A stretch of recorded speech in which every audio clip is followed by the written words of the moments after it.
Hi అండి. Temple చూసారా? ఇదైతే వేణుగోపాల స్వామి టెంపుల్ అండి. పురాతనమైన టెంపుల్. ఇది ఎక్కడంటే బొబ్బిలి అండి, విజయనగరం దగ్గర బొబ్బిలి. బొబ్బిలి గురించి చాలామంది తెలిసి ఉంటుంది, తెలియని వాళ్ళంటే ఎవరు లేరు. ఈ టెంపుల్ అయితే పూర్వకాలం ఎప్పుడో రాజులు పాలించేవాళ్ళు కదా, ఆ టైంలో కట్టించారంట ఈ గుడి. మామూలుగా లేదండి, మొత్తం రాయితోనే చేశారండి టెంపుల్. మొత్తం కింద ఫ్లోరింగ్ నుంచి పైన శిఖరం వరకు మొత్తం రాయితోనే కట్టించారండి. అప్పుడు కాలంలో చెక్కు చెదరలేదండి. మేము దర్శనం చేసుకునే 2 నిమిషాల తర్వాత అయితే గుడి క్లోజ్ చేసేసారండి. లక్కీగా గుడి క్లోజ్ చేసే టైంకి అయితే మేము వెళ్ళి దర్శనం చేసుకున్నామండి. దేవుడికి అయితే ఫోటోలు కానీ వీడియోలు కానీ తీయొద్దని చెప్పారు. నేనైతే తీయలేదండి. గుడి చుట్టూ అయితే చిన్న వీడియో అయితే తీసానండి. చాలా బాగుంది గుడి. మేమైతే 12 గంటలకు వెళ్ళామండి. ఆ గుడిలో అయితే అస్సలకి చెమట అనేది పట్టలేదండి. చాలా కూలింగ్ ఉంది.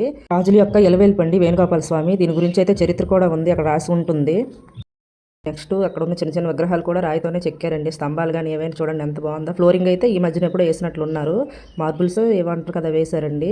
తగ్గిన మెట్లు కానీ అన్ని రాయితోనే చేశారండి. అప్పుడువే అలాగున్నాయి, చెక్కి చెదరకుండా. రాజుగారు ఉన్నారు కదండి, బేబీ నాయన్ గారు, ఇప్పుడైతే ప్రస్తుతానికి బొబ్బిలి ఎమ్మెల్యే అండి.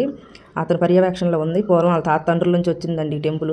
ఎలా ఉన్న టెంపుల్ని అలాగే ఉంచుతున్నారండి. చాలా నీట్గా అయితే ఉంది టెంపుల్. నేనైతే చాలా సంవత్సరాలు బొబ్బిల్లోనే వర్క్ చేశాను, కానీ ఈ టెంపుల్ ముందు నుంచే వెళ్ళేదాన్ని, కానీ ఎప్పుడు టెంపుల్లోకి వెళ్ళలేదండి. ఆ వేణుగోపాల స్వామి దర్శనం ఇన్ని సంవత్సరాలకైతే కలిగిందండి. ఆ తండ్రి ఎప్పుడు తప్పిస్తే అప్పుడే వెళ్ళాలండి, మనం అనుకుంటే అయిపోదు.